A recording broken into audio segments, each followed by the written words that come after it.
Hey, what's going on, guys? MA76B-Ball. Here I am again, guys. I'm back at it with episode 4 of Create Your Game. Alright, guys, so let me give you an update what's happened over the last 2 weeks. By the way, if you are dropping by the channel for the first time, or if you're a new subscriber, this particular series of videos, Create Your Game, this is all about a self-challenge that popped up in my head a few years ago, and I started vert training, jumping. My goal is to dunk a regulation hoop, and I'm standing at 5'7", so a fantastic challenge. I'm super stoked about it. I've got my action plan laid out. It's a very kind of my pace kind of thing. It's nothing that I'm rushing, but I'm totally confident that I'm going to get there because I'm seeing results. So how am I getting these results? Well, so I'm doing these videos every 2 weeks, and basically I try to do vert training 6 times over those 2 weeks. And they're going to be substituted here and there with some basketball. So the last 2 weeks that just passed, I only got 4 vert training sessions in, but I played basketball 3 times. So that's fine. I'm happy with that. I'm totally stoked on that. It was nice to get out there and play with my friends. So, but one of those basketball sessions was Friday. I've got look at my calendar over here. I've got it marked. January 19th was pretty crazy. I was feeling good. I explained a little bit on YouTube, on Instagram already. Friday at work around 4 p.m., 5 p.m., I noticed that, my hips, my legs, my lower back were feeling loose. These things are very important for jumping. And I was like, ooh, I'm getting kind of excited. I'm going to try and jump tonight. So I got home, got changed, went over to work. Went over to the court, played a little bit, and I was like, okay, boom, set up the camera, and I tried to jump, and I don't know what was going on. I think in my caption explained it. It might have been the combo of the protein shake and a banana. But obviously, knowing that my body was feeling loose, feeling good, some of my friends even suggested that maybe it was because the temperatures were a tad warmer on Friday. So it was a good jump. It surprised me. I tried about 4 times, and twice, or it might have been 3 times, I was able to touch the rim. So that was fantastic. That was a great, like, whoa, man, that got me stoked. But, I think it might have been like, an anomaly because I tried Saturday night and I just played last night actually, and I was probably about that far away from the rim. However, it's a great motivator. Hopefully, 2, 3, 4 more weeks, that'll be a consistent thing. But what I want to do for this episode, guys, I am going to show you the footage from that jump. And I've also got for you a full workout, okay? I actually just finished working out. I'm tired. And I've got every single exercise that I did on this particular night. And everything you're going to see is 5 rounds. I have to do 5 rounds of every exercise that you're about to see. So I'm going to switch to that footage, and I'll do the voiceover and just kind of explain things, and that will be the end of the video from there. Okay, guys? You could tell I'm tired. 5 rounds of the stuff that I just did. I got to edit the video and head to bed. So thanks for joining, guys. Thanks for tuning in for the update. I'm super excited, guys. Like, yo, I touched the rim. I'm stoked, man. I'm super stoked, and it's the middle of winter. I can't wait till the temperatures start to warm up, and who knows, man? Who knows, guys? Maybe this is gonna happen sooner than later. But I'm gonna stick to my pace. So, all right, guys.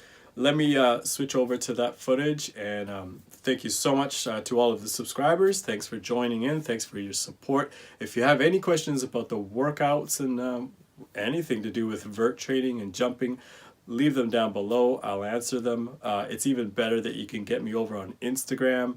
It's more accessible there. So, okay, guys, we'll catch you on the next episode in 2 weeks. But for now, let's have a look at some footage. So here's the second attempt from January 19th, Friday night. This attempt here, I think I got my fingers about 1 centimeter above the rim, just slightly curled over the rim. And there's got one pointer that one thing that I need to smooth out with my approach is the little stutter step right at the very beginning. The stutter step is not a good thing. Now, good things that did happen was I accelerated in my approach. You have to accelerate as you approach the rim. Explode through your hips, arm swing. My upper torso is straight the entire time, obviously looking at your target. So again, no stutter step. You want to get rid of that. Accelerate. You see my upper body straight up.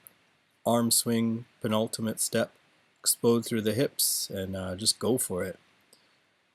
So those are some key pointers in jumping in terms of like your approach and jumping technique. Now some people, I mean, hey, you don't need to break it down to a science. You just jump and get the job done.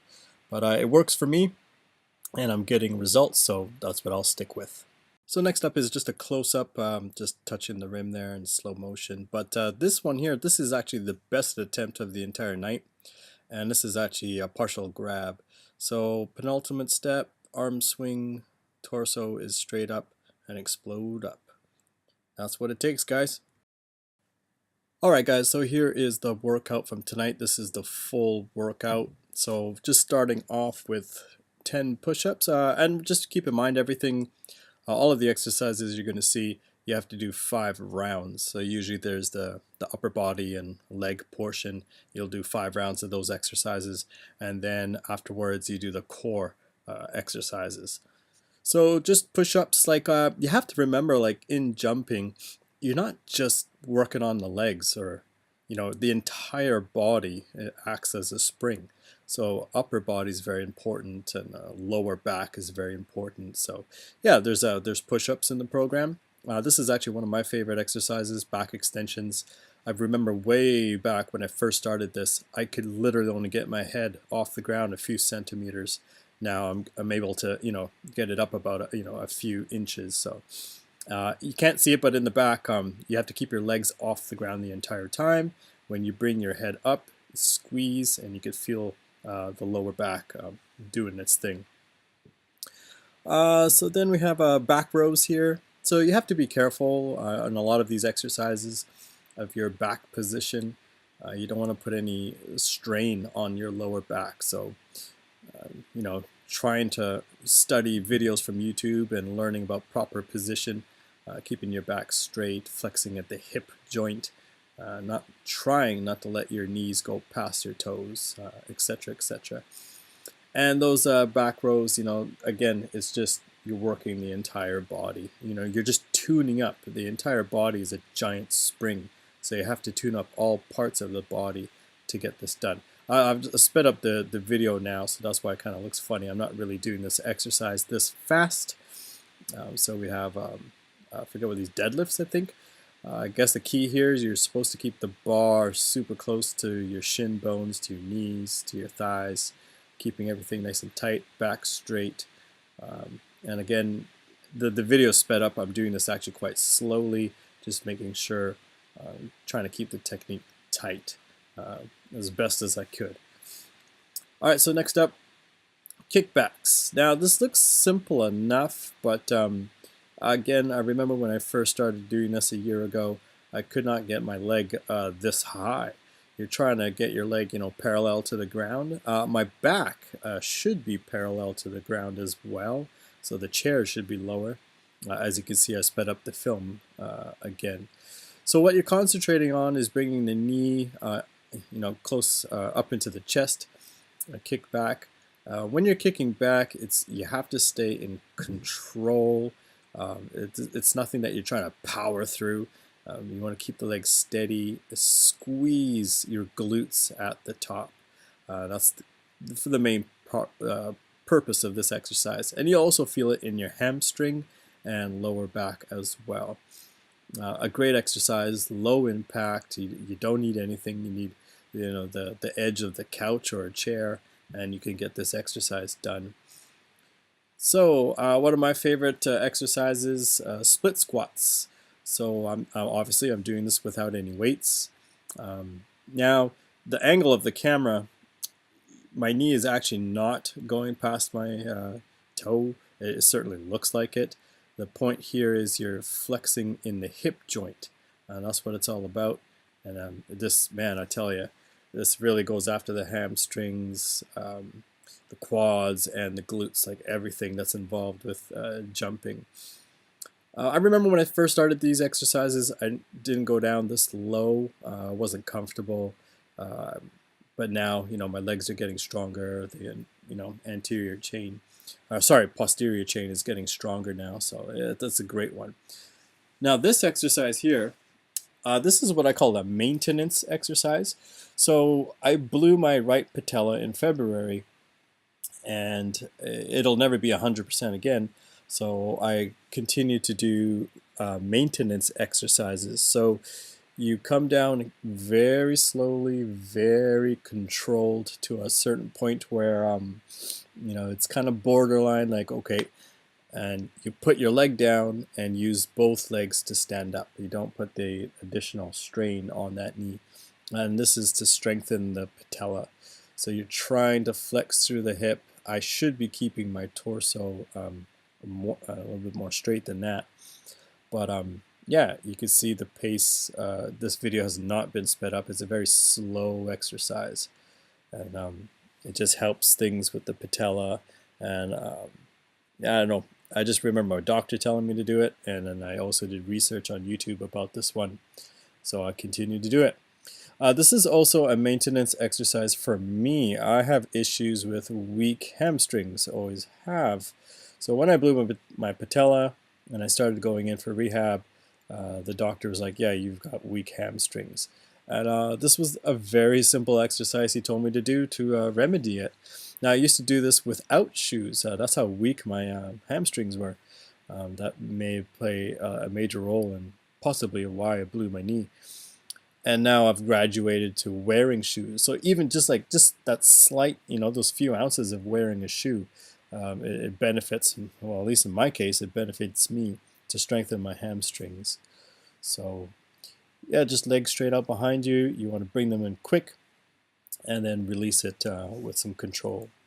All right, so squats. I've only got 40 pounds on the bar. You're concentrating on flexing through the hip joint. I'm trying not to let my knees go past my toes. That isn't quite feasible for me. I've got long legs, even though I'm only 5'7", I'm all legs, so my knee is going to go out a certain amount. But just as long as you're comfortable and not putting any unnecessary strain on joints and lower back, that's the key there. So 10 reps here. Not necessarily, they're not deep squats. I'm just going to, wherever I feel good and I'm able to power up, and then explode through the hips as you're coming up. So that's it for, the main core, or the main section of the workout. Now it's the core part of the workout. So leg raises. You're doing sets of 20 is where I'm at right now. When things first started out a while back, it was just sets of 10s. Now I'm at sets of 20. You can't really see it, but my two hands are balled up in fists, and you put that underneath your glutes, and that gives you a little bit of leverage. There are many other forms. You can put your hands out to the sides, like flat on the ground as well. That makes it a little bit more challenging. But yeah, just a great exercise. It's not about speed. You can explode up, but definitely you're just working on control, pace, breathing, and keeping your abdomen tight the entire time. Sometimes when people do a lot of core exercises, they kind of release their core, but you have to keep it engaged at all times. So good old mountain climbers. Nothing, too fancy going on here, but just concentrating on bringing in my knee, again, just like the kickbacks, as close to my chest as possible, and then of course the back leg is kicking out nice and straight. Again, controlled. You're not doing anything too fast, or you just want things to be as smooth as possible. Now, shoulder touches. To engage the core again. Now you can't see it, but my back legs are shoulder width apart. Shoulder width apart, that I think is pretty is pretty key.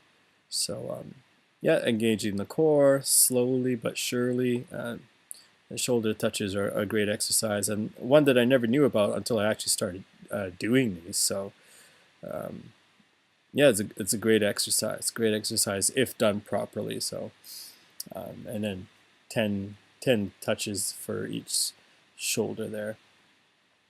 Then we've got the final exercise coming up. I believe this exercise is called Hello Dollies, I believe. So again, you ball up your fists and put it underneath your glutes, and yeah, you could just see it opening and closing like a kind of like a scissor somewhat. And the legs are roughly, maybe 6 to 8 inches above the ground. Again, just control. And also, I want to add, this is not just for your abs, for keeping your legs up. Definitely for your hips. The hip muscles are heavily involved in jumping. So this is also a great exercise for that. Okay, guys, I hope you enjoyed the video. That is it. I hope you enjoyed the workout footage and the jumping footage. And so I will see you guys again in 2 weeks. Thank you for your support, guys. I hope you'll join me in this journey. I'm really confident that I will be able to dunk, but in due time. All right, everybody. You guys take it easy, and thanks for joining. Peace.